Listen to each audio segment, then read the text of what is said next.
Hare Krishna, muy buenos días. Namavam Vishnupadaya Krishna Prestaya Bhutale Srimate Bhaktivedanta Swaminiti Namine Namaste Saraswate Deve Gauravani Pracharine Nirvisesa Sunyavadi Pachatya Deshatarine Shaya Sri Krishna Chaitanya Prabhu Nityananda Sri Advaita Gadabdara Srivasadi Gaura Bhaktavrinda Hare Krishna, Krishna Krishna, Hare Hare, Hare Rama, Rama Rama, Hare Hare.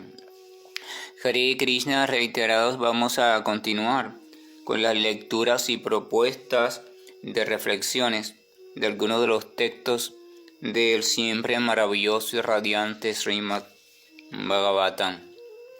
Los últimos dos textos leídos decían lo siguiente, estaba hablando Maharaj Parishya, el emperador que estaba a punto de morir, igual que todos nosotros, pues todos nosotros estamos a punto de morir, pues a fin de cuentas, quién sabe si dentro de un momento, ¿verdad?, la muerte toque a nuestra puerta. Entonces, las palabras de Maharaj Parishya son para toda la humanidad, o son en nombre de toda la humanidad, y eso deberíamos tenerlo en cuenta.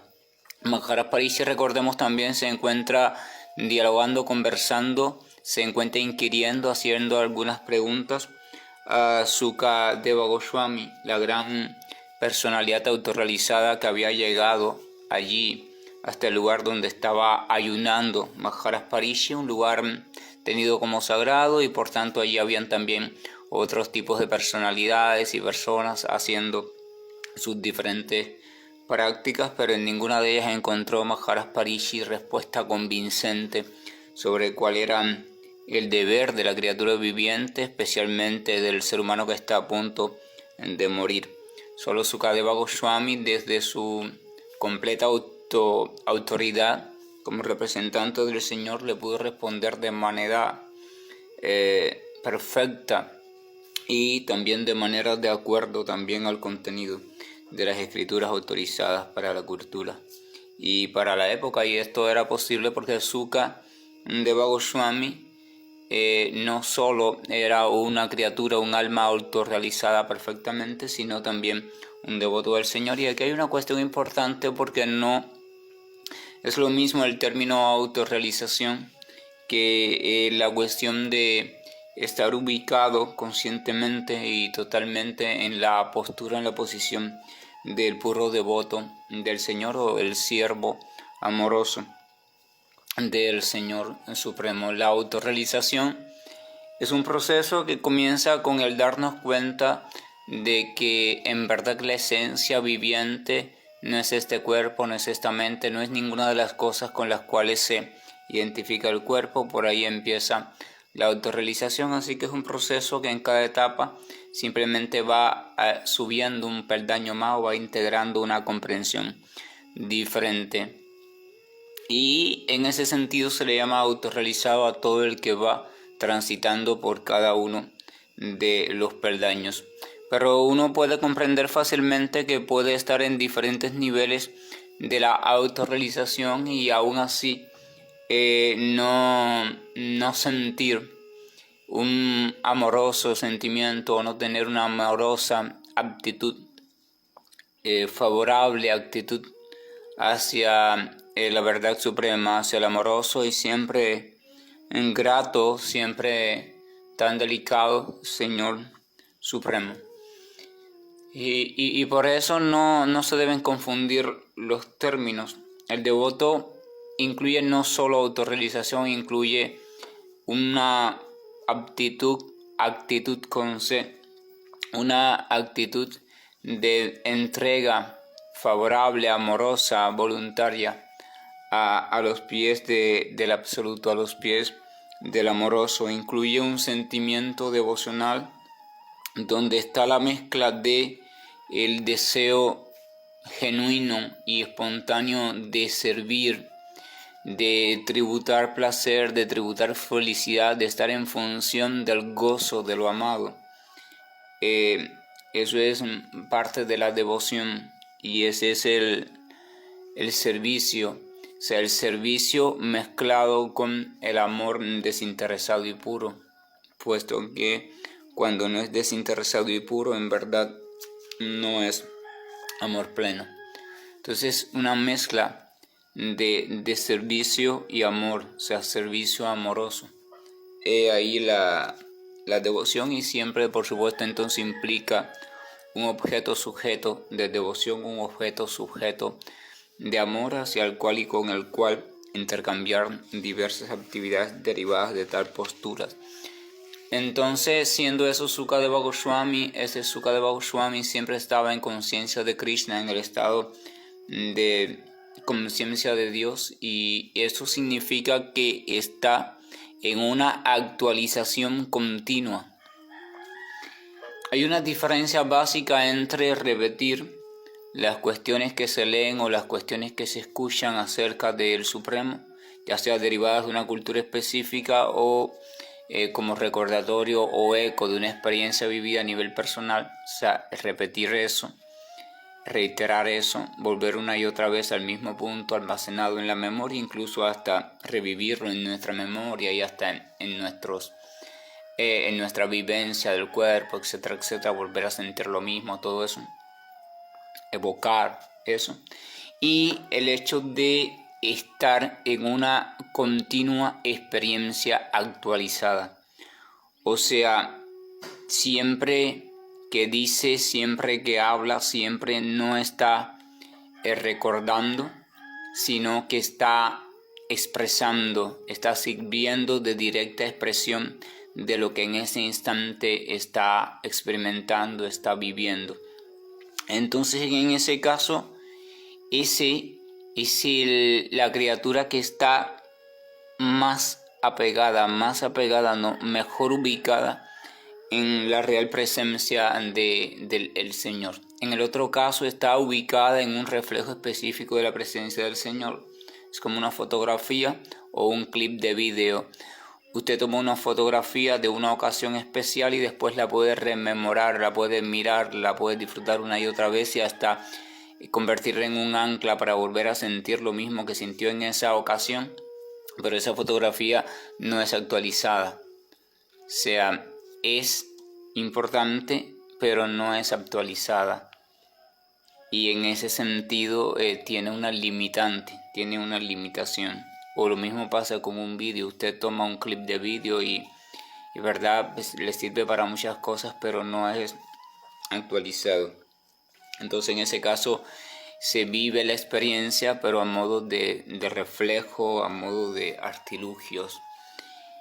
Y en ese vivir no está entonces la fuerza mayor.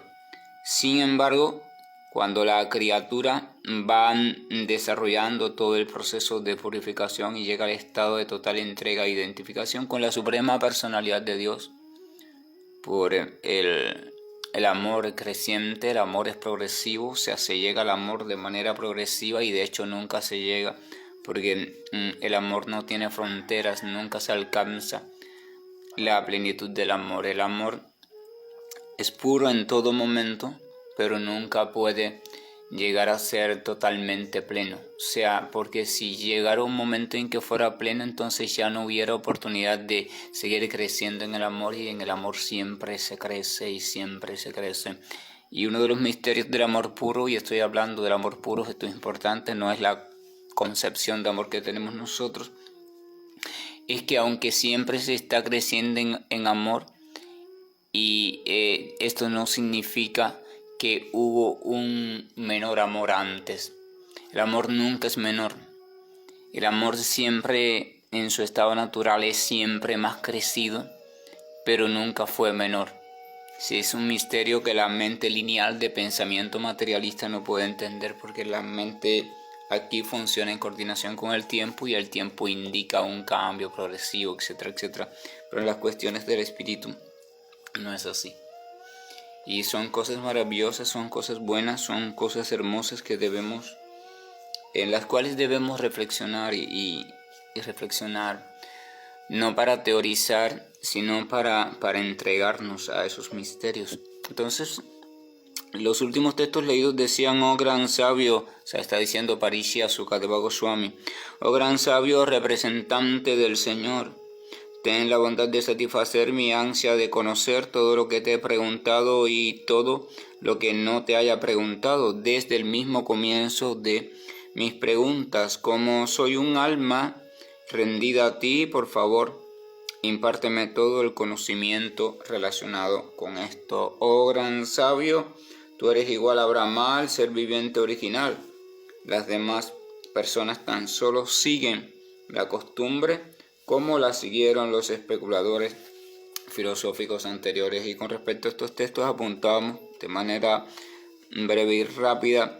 Recuerdo que le dice: oh gran sabio representante del Señor. Y aquí hay una cosa importante: no solo es sabio, no solo es instruido, no solo es entendido, sino que se ha ganado también el título de representante del Señor por cuanto está entregado con sinceridad y transparencia al servicio del Señor, y el Señor lo utiliza a modo de herramienta, a modo de ventana para que la humanidad pueda echar un vistazo, pueda tener noticias sobre el absoluto y lo absoluto, porque es la única forma en que la humanidad puede comenzar a comprender y comenzar a sentir y a saber que más allá de su burbuja de realidad relativa construida por la propia humanidad en función de sus sueños, de sus egoísmos y sus ilusiones, más allá de eso está el maravilloso un plano de lo absoluto, o el plano de lo absoluto. No es un plano más, es el plano real, el único plano permanente y persistente.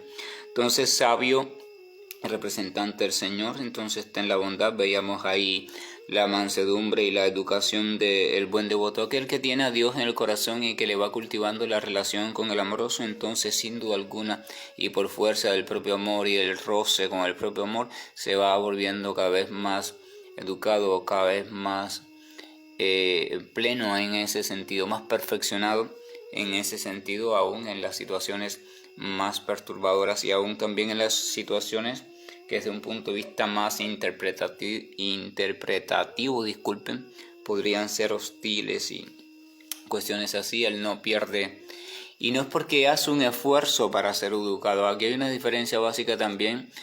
Progresivamente en la transformación del amor, la criatura ya no tiene que hacer esfuerzo para mantener la etiqueta de la educación, y de hecho no se guía por ninguna etiqueta específica, aunque no tiene problema en asumir tampoco ninguna, pero ninguna la considera como la de él. Le va siendo cada vez más fácil permanecer en las cuestiones del amor porque está cada vez más presente, consciente en la presencia del Señor. O sea, el cuerpo, la mente está en determinadas circunstancias, pero realmente su atención, su vivencia profunda del corazón está cada vez más en la presencia del Señor. Y como en la presencia del Señor, el clima que se siente es amoroso, es delicado, es tierno, y siempre están pasando o desarrollándose actividades placenteras de plenitud e intercambio de felicidad. Entonces la postura, la posición, el corazón de esa criatura va a estar irradiando ese mismo clima, y va a escuchar y va a ver y va a hacer todo a partir de ese mismo clima. En un principio esto es casi imposible, y tiene la criatura, el aspirante, el devoto, el peregrino, el que está determinado en avanzar en la espiritualización, tiene que guiarse por ciertas reglas, ciertas guías, ciertos protocolos, qué se dice, qué se hace cuando me encuentro con esto, con aquello, etcétera, etcétera, hasta que después la propia práctica le va acondicionando para estar listo para dar la respuesta adecuada, o para que la respuesta adecuada se filtre a través de él en cada una de las situaciones.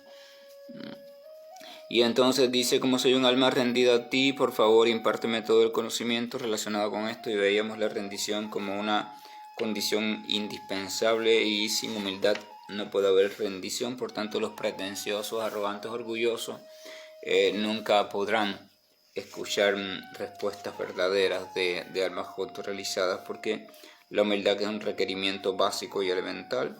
Entonces decía, también comparaba a Sukadeva Goswami con Brahma, o sea, con el supuesto personaje del creador desde la cosmovisión védica, porque Brahma siempre está en conciencia de Krishna, en conciencia de Dios, Brahma no especula, Brahma no se inventa teorías o respuestas, él simplemente cuando se encuentra con un asunto vuelve a la presencia profunda del Señor y espera a ganar en comprensión y toma esta comprensión como la misericordia del Señor, y esa es la postura y la posición a la cual todos estamos siendo llamados continuamente por las grandes culturas espiritualistas. Y dice que las demás personas, o sea, la mayoría de las personas, de todos nosotros, simplemente seguimos las costumbres, somos automáticos, etcétera, etcétera, actuamos conforme a las programaciones y no actuamos conforme a la influencia del amoroso Señor, porque no estamos en su presencia consciente. Estamos en Él porque todo ocurre en el Señor de una forma u otra, pero no estamos conscientes de su presencia como el amoroso Señor, el supremo Señor, y por tanto nos guiamos por protocolos, por cuestiones así, andamos a ciegas y, ¿verdad?, especulaciones mentales, transformamos cosas. El texto 26 dice: oh Brahmana, erudito por el hecho de beber el néctar del mensaje de la infalible personalidad de Dios que está fluyendo y descendiendo del océano de tus palabras, no siento ninguna clase de agotamiento debido a mi ayuno. Y veíamos en ese caso, comentábamos sobre la revitalización que las cuestiones o noticias sobre el amoroso van generando en una persona que humildemente abre su corazón a aquel que le está transmitiendo tales noticias, y por supuesto tales noticias se supone, se espera también y se tiene por dado, son verdaderas y ciertas, y el que las está narrando lo está haciendo de un modo también autorizado y de un modo actualizado. Sutadeva Goswami dijo: así pues, Suka, el gran devoto del Señor, le complació mucho, disculpe. Así pues, a Sukadeva, el gran devoto del Señor, le complació mucho que Maharaj Parishi lo invitara a hablar de los temas del Señor Sri Krishna con los devotos. O sea, y esto es una característica del siervo del Señor, que solamente siente gozo frente a preguntas que de un modo tienen que ver directamente con el Señor y sus relaciones y actividades con sus amorosos siervos o amorosos devotos o amorosas almas que se encuentran eternamente liberadas y que participan de todos sus pasatiempos, y esa es su gran labor amorosa, disponerlo todo para que los pasatiempos del Señor puedan suceder en diferentes planos u universos de conciencias. Entonces dice que se sintió complacido. Él comenzó a responder a las preguntas de Maharaj Parishi diciendo que la ciencia de la personalidad de Dios le fue hablada primero por el propio Señor a Brahma cuando éste acababa de aparecer. El Srimad Bhagavatam es la escritura védica suplementaria y está de conformidad con los Vedas textualmente. O sea, lo primero que informa Sukadeva Goswami es que la ciencia de la suprema personalidad de Dios, o todo lo que tiene que ver con las noticias del absoluto, le fue primero que nada dada a Brahma, la primera criatura viviente en la nueva creación, o a quien también se le conoce como el arquitecto en jefe. Le fue dado primero a él. Evidentemente, si no había nadie más consciente todavía, si todavía no había otra criatura manifiesta ni consciente, y si no vino esa explicación de la especulación del propio Brahma, entonces tuvo que venir como eco de lo trascendente. Así que el Señor, desde su postura de alma suprema o perfección de la propia alma, o la propia alma en el estado de perfección o el estado de estar despierto en la posición original, entonces a partir de ahí escuchó Brahma la ciencia de la autorrealización, la cual está explicada en el capítulo 9, que es el próximo capítulo que viene. Y el último texto, este capítulo 8, dice: además él se dispuso a responder todo lo que el rey Parishit le había preguntado. Maharaj Parishit era el mejor de la dinastía de los Pandu y por eso pudo hacerle las preguntas indicadas a la persona indicada. Entonces Sukadeva Goswami se dispuso alegremente, gozosamente, a dar respuesta a toda una serie de preguntas que ya le había formulado Maharaj Parishi, preguntas todas perfectas, todas gratas y todas adecuadas, puesto que Maharaj Parishi era un devoto y era una persona muy querida por el Señor, y se dice aquí que era el mejor de la dinastía de los Pandu. La dinastía de los Pandu, la familia de los Pandu era una familia, una dinastía, una línea de familia muy devota del Señor, siempre en todo dependían del Señor y siempre en todo el Señor estaba agradado con ellos y siempre estaba intentando también servirles a ellos en todo lo que ellos pudieran prescindir, o sea, todo lo que pudieran necesitar, es la palabra adecuada. Dice que debido a eso, debido a esa aptitud, debido a esa grandeza de corazón, debido a esa calidad como criatura, es que Maharaj Parishi pudo formular preguntas realmente importantes y no tonterías como a veces siempre estamos formulando nosotros. Las preguntas realmente importantes son preguntas eternas, o sea, nunca pasan, siempre son importantes, siempre están vigentes, se pueden preguntar desde cualquier cultura porque no pertenecen a ninguna cultura y sobre todo están relacionadas con las entidades vivientes y con el verdadero bienestar de esas entidades vivientes o la verdadera forma de finalizar su ciclo de sufrimientos. Y aquí termina el capítulo número 8 del segundo canto de Srimad Bhagavatam, y vamos a comenzar en el próximo amanecer el capítulo 9, que lleva por título Respuestas, citando la versión del Señor. Y allí, repito, es donde se encuentra el corazón del Srimad Bhagavatam, o los 4 textos originales, 4 mensajes originales que Brahma experimentó en su corazón, o sea, la síntesis de la ciencia de Dios. Que la gracia y el amor de nuestro amoroso y siempre tierno, dulce, hermoso Señor nos acompañe, para que podamos ir experimentando cómo su grandeza, cómo su plenitud realmente puede ir transformando la existencia de toda criatura, siempre y cuando toda criatura, comenzando por nosotros, seamos capaces de irnos entregando sin duplicidad, entregando con sinceridad y también orando a los grandes devotos, a los grandes maestros para que nos acompañen en tal empeño. Hare Krishna, buen día, y estoy finalizando la grabación. Krishna Krishna Krishna Shri Krishna Govind Hare Murari Janat Narayan Vasudeva. Shri Krishna Govind Hare Murari Janat Narayan Vasudeva. Shri Krishna Govind